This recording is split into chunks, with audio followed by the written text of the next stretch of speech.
Hi, please go ahead.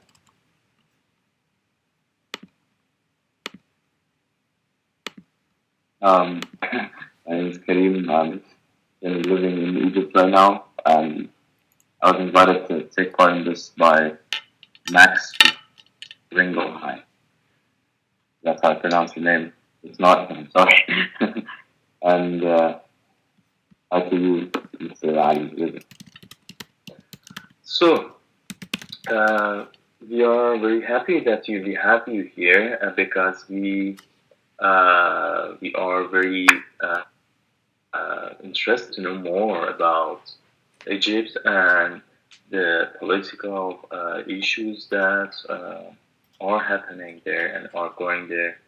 Um, it is our mission to give the voice to everyone, especially to people who may not get a chance in larger media. So it is our mission to have people from all over the Egypt, from different points of view. We don't discriminate based on their viewpoints, so we don't get sides. We just try to share more information with our viewers. So, Karim, first of all, may I know which city you are from?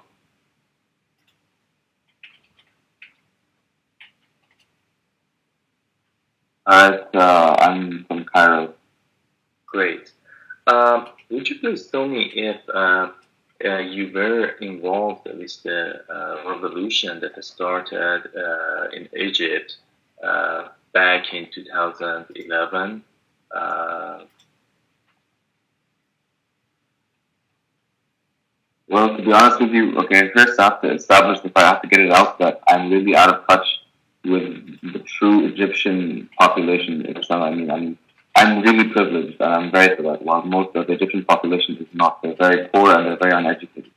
I am part of the very fortunate part of the population, and therefore I cannot truly speak for the majority of the population, but I'll speak for what I've personally been seeing and what I've been feeling and thinking throughout this entire, uh, let's say, period of change. Now, in 2011, that's when everything started. It started in 2010 actually. When everything started, I really did not know what to think. My parents were very, they were pro Mubarak. They liked the way he was running the country. They liked keeping us safe and preventing wars and whatnot. But honestly, I was unsure if I should be. I was pro Mubarak for a very large period of time. But when everyone else spoke to me and debated with me, I started to realize that they made more sense than what my parents were thinking. So I was caught in between for a period of time as well.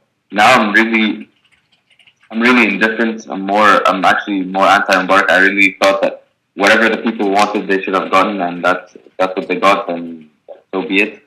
I was really anti the protests because they resulted in a lot of economic and political, let's say, downgrading or what's called deterioration.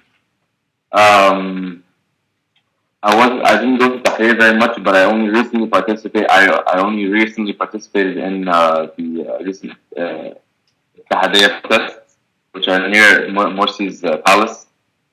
I'm very anti the Brotherhood and Morsi because I really don't want. They're definitely going to be corrupt, and it's that's without a doubt. The elections themselves were corrupt and they were rigged, but they went through and had Morsi voted into the presidency in order to prevent a civil war from happening.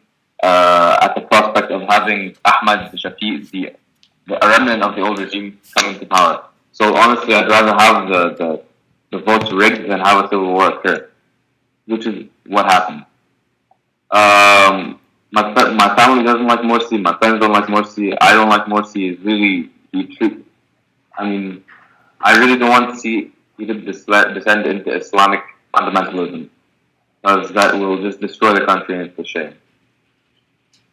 If you have any specific questions, I can narrow down what I'm saying. Sure. Because right now I'm really scatterbrained. I don't know exactly what to say. Sure, we will go with more specific questions in the process of our interview.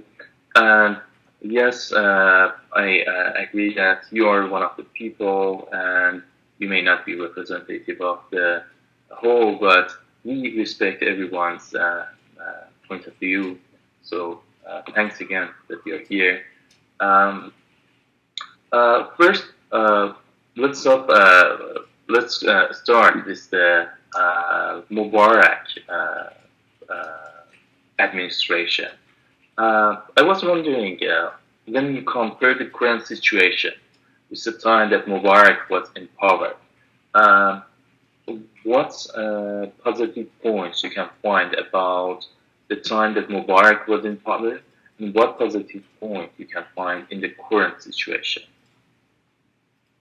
When Mubarak was in power, he maintained solid ties with Israel, solid if not strong.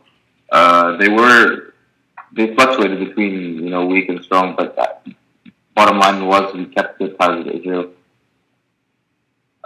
He kept us from getting into any wars or any foreign conflicts that we weren't directly involved in, such as the Iraq War, which one of our greatest allies, the U.S., had asked us to participate in.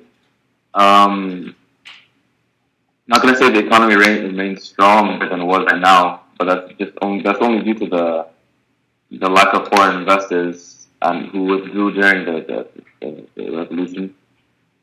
Um, what else? I mean, right? Okay, to be honest with you, right now I don't like the regime at all in any way, shape, or form.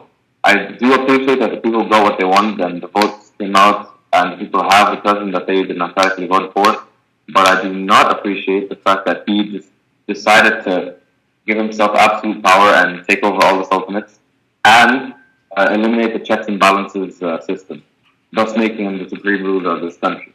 He basically took the democracy that we so cherished, and just trampled it. Right now, also, he pitted two very large groups or social groups in Egypt against each other: the Muslim Brotherhood versus everyone else. And what's more, the Coptic Christians in the country might also face a lot of discrimination at the hands, but this won't escalate beyond that. Hopefully, I mean, they won't persecute them or anything, but they'll still be discriminated against. A lot of women are being treated poorly because of the new regime, and that's also not good.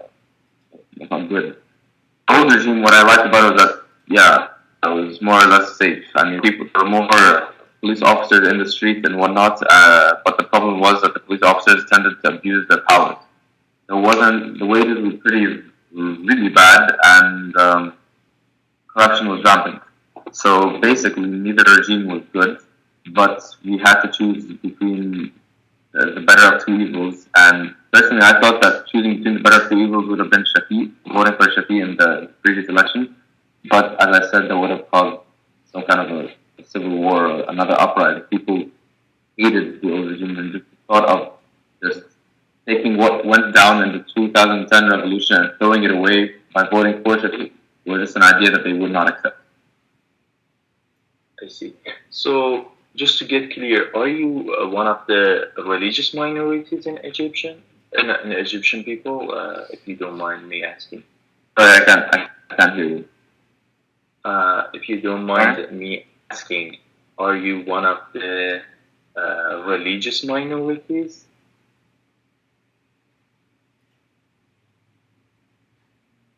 Well, I am Muslim and I do practice the religion, but I'm not a fundamentalist. Is that what I mean? I mean, I don't believe that all women should wear hijab. I don't believe that. I don't know. I practice it, but I'm not extreme. I practice it with meaning. As a Muslim, why do you think that such limitations that may put in place by theocratic governments, a government that may be ruled by Sharia or Islamic law, what do you think that result of such kind of limitation can be in the society of Egypt?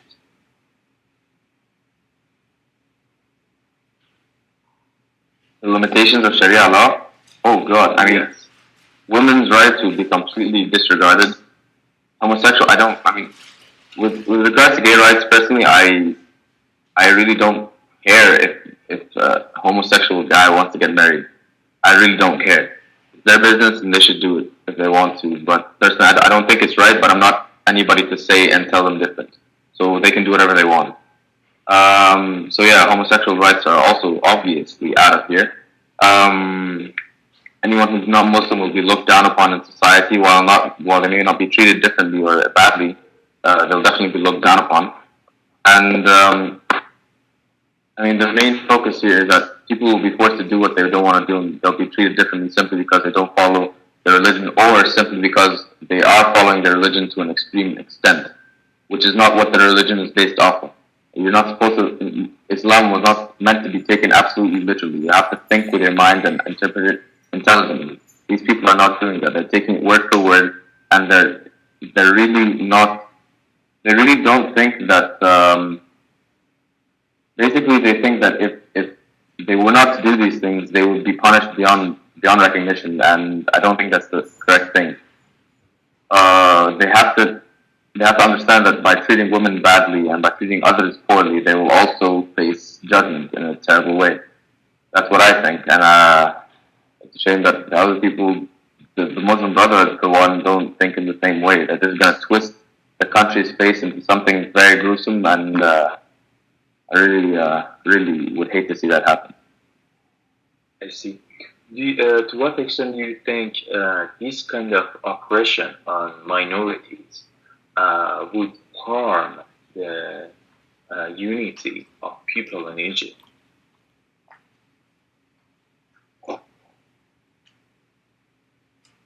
Sorry, I couldn't hear that. My internet is just really bad. No problem. To what extent do you think that oppression and putting limitations on minorities and people in Egypt by a theocratic government can affect the unity of the Egyptian people?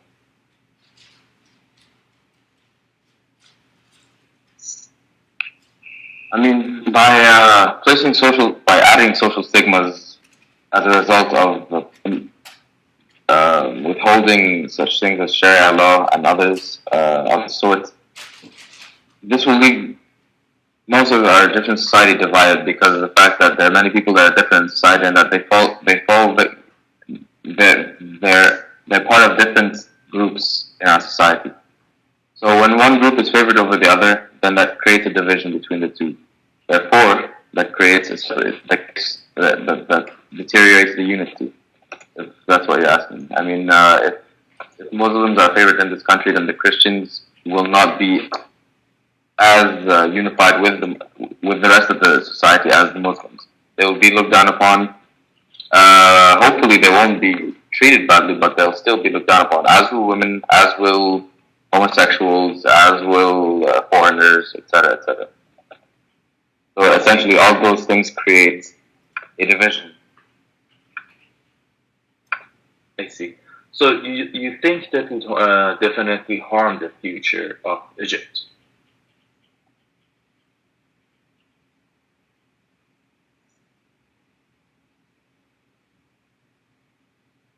Uh, Am I correct? Well, and did you say do I think that this will harm the future of Egypt? Yes. Do you think it would be the case? I really hope not. I can't really tell from right here because everything's quieted down right now. Hopefully, the guy in Morsi starts to shape up and everything goes all right. In the best case scenario, he's going to leave in about 4 more years and everything's going to go back to normal. We'll elect a guy who we actually like. But I mean, I can't tell from right now. I really hope it doesn't go to shit, excuse the expression. But it's hard to tell from now. I mean, if we continue to discriminate and if we continue to promote the actions that the Brotherhood, that the more extremist members of the Brotherhood are promoting, then definitely we're gonna see bad results in the future. I see. You pointed out that Morsi probably would be changed in 4 years, but at the moment we are facing issues like constitutional election, which constitution would remain for a longer time than the president, usually forever. I mean, in a country which people would consider democratic, people usually don't change their constitution so often. So here we have some of the statistics from the constitutional election.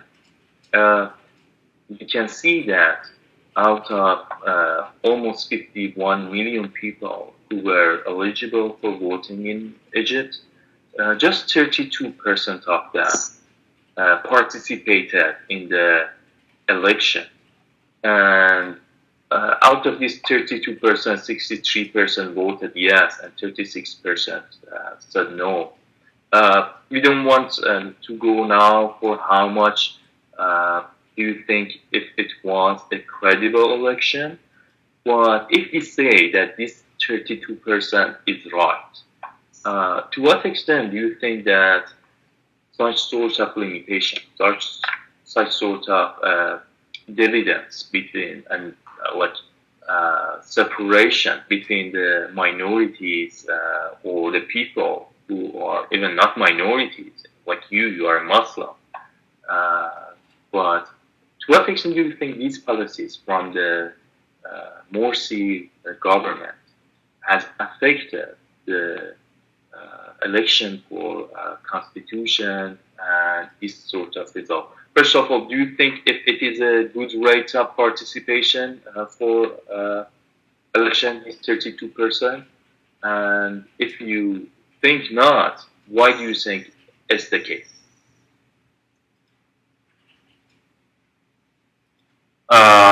Okay. Well, I heard part of your question, but then my connection again started to mess up. But I think I can get the gist of what you're saying. You're asking about the Constitution, right? Yes, my first question was if you think that 32% rate of participation in election is a good rate or not.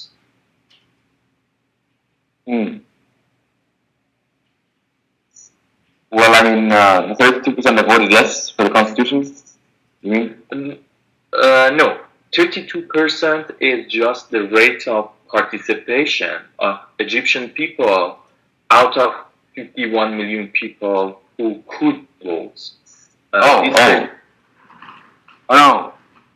I mean, there's 83 million people in the population, but I mean, if you're asking me if that's a good amount of participation, then I'm going to say absolutely not. But the problem is there are too many poor people, and these poor people really couldn't be bothered to vote. They're looking for meals on a daily basis. They have more important things on their mind than voting. So, in turn, many people tend to exploit this fact and tend to give them money or food in exchange for a vote in the favor of whichever side they would like to see win. So,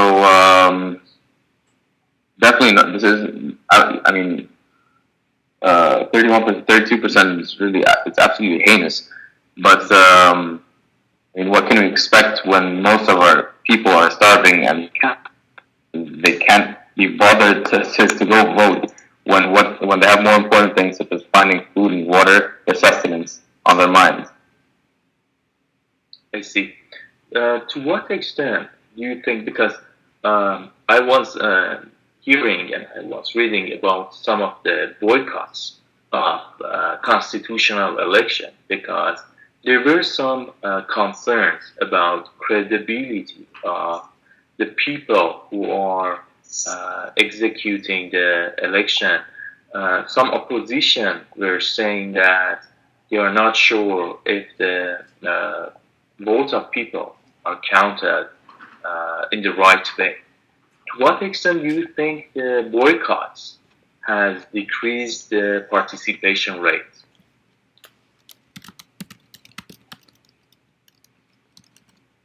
Well, I mean, the boycotts are definitely necessary. whether or not they decreased participation rate, they're definitely necessary because the constitution was absolute, excuse the term, bullshit. I mean, they completely stripped women of their rights. They did. I can't remember exactly what they wrote. I read it before, but I can't remember exactly what made me so outraged. But it was just horrendous. The fact that about 2/3 of the Constitutional Assembly was made up of Muslim Brotherhood members, that just means that it's ridiculous. We can't let it pass. If we want a proper constitution, we'd have to have equal amounts of liberals, conservatives, Muslim Brotherhood members, I don't know, one percenters, etc., etc. If the boycotting decreased voting, then that's a shame. But I mean, we could not have let that constitution pass because the country would have instantaneously felt the shit, and that would have just been ridiculous. I see. And do you think such a constitution that now has been passed by a very low rate of participation, and it has this large amount of opposition, do you think such constitution can bring unity to the Egypt? Is this a kind of constitution that can guarantee a positive future for Egypt? The constitution that was read recently, absolutely not. I mean, everything is stripped of its rights. Everything besides Muslim men is stripped of its rights.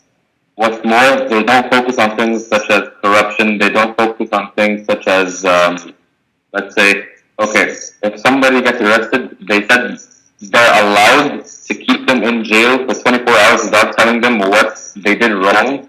And after that period, they can do whatever they want in that period of time.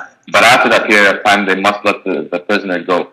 So essentially, a policeman can come to you in the street and just take you without telling you what you did wrong. And that was basically the epitome of what people do with the Constitution. We could not have let that Constitution pass, whether or not that brought or destroyed our unity. We could not have let that Constitution pass. That's what I think personally. I hope a lot of other people think what I'm thinking, because it just makes no sense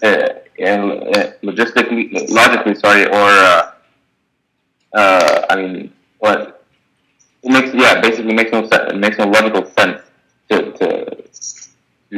vote for this constitution. I see. So, so we see that this constitution that you believe wouldn't guarantee a positive and bright future for unity of Egypt has been passed with a very low percentage of participation, 32% participation, and out of this 32%, just 63% has voted yes for it. So we can see that the participation and the people who have said yes to it has been very low. What do you think would be the solution in such a situation to bring back the unity to the people of Egypt?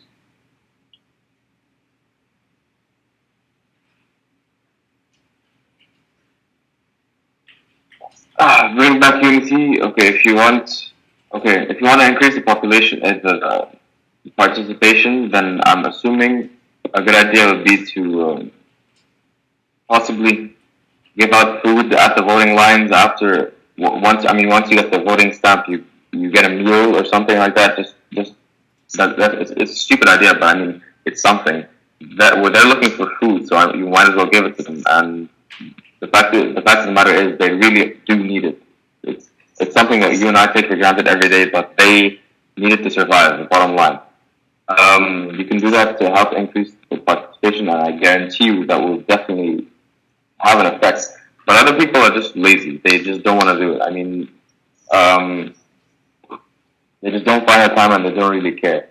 That's a huge problem that the Egyptian population faces. I think it's innate, the fact that all Egyptians are born with laziness. I'm really lazy for one. I'm not. That's what I think. To increase to further unify the Egyptian people, that would take a lot. I mean, not one civilization or not one people on Earth is completely unified.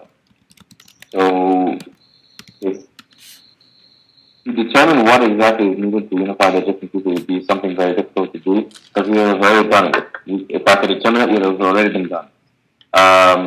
But I mean, I suppose if this by further educating the children and the next generation about you know uh, discrimination and all these things, then people will start to love each other, will love one another more, and start to like accept their differences, and then that will in turn lead to a unification of people. I see. Do you think that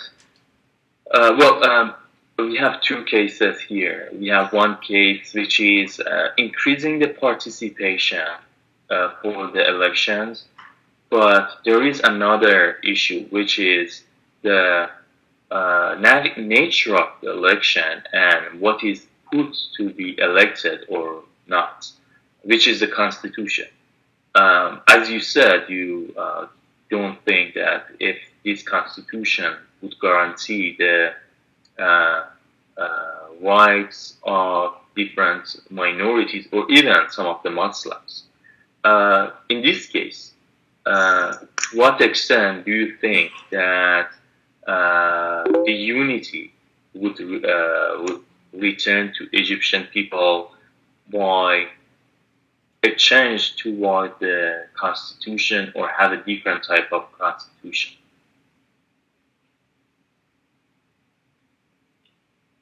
Sorry, the last part of the question. What was the very last part of the question? I was asking, to what extent do you think the unity would return to Egyptian population by changing parts of the constitution?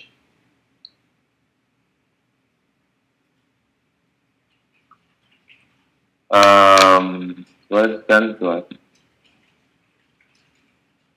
You still couldn't hear? Yeah, to be honest with you, I really don't know how to answer that. No, I could hear you, but it's a tough question to answer. To what extent do I think the Constitution would unify the different population if it was passed? Right? Pardon?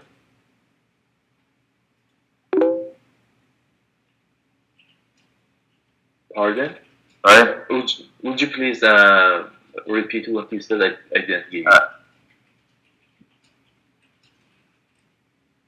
Okay, so to what extent do I think the Egyptian the Constitution would unite the Egyptian population?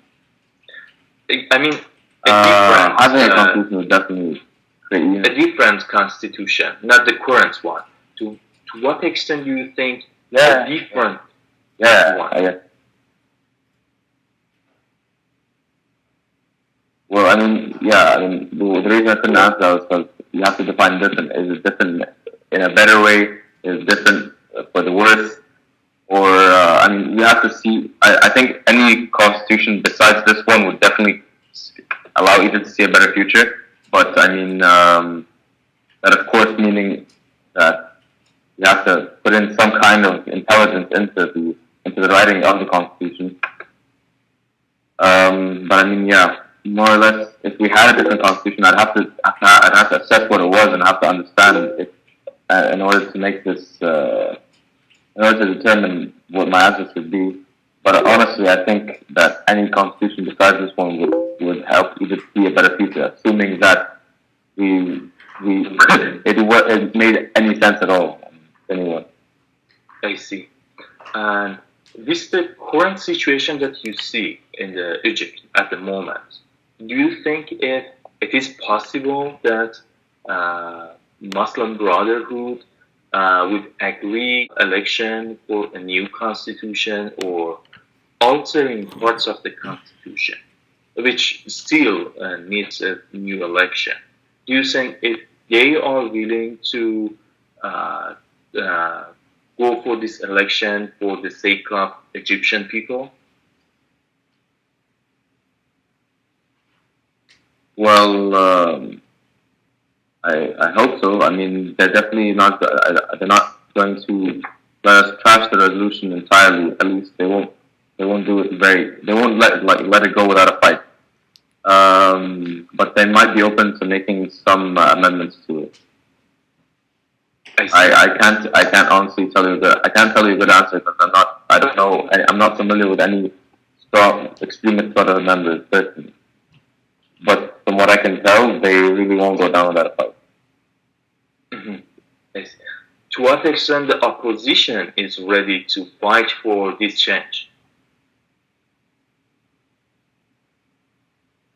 Opposition definitely. I mean, there's a lot of diehard anti-brotherhood members on this side of the opposition.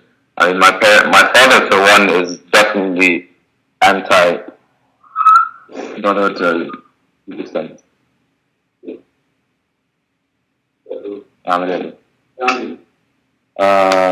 Man,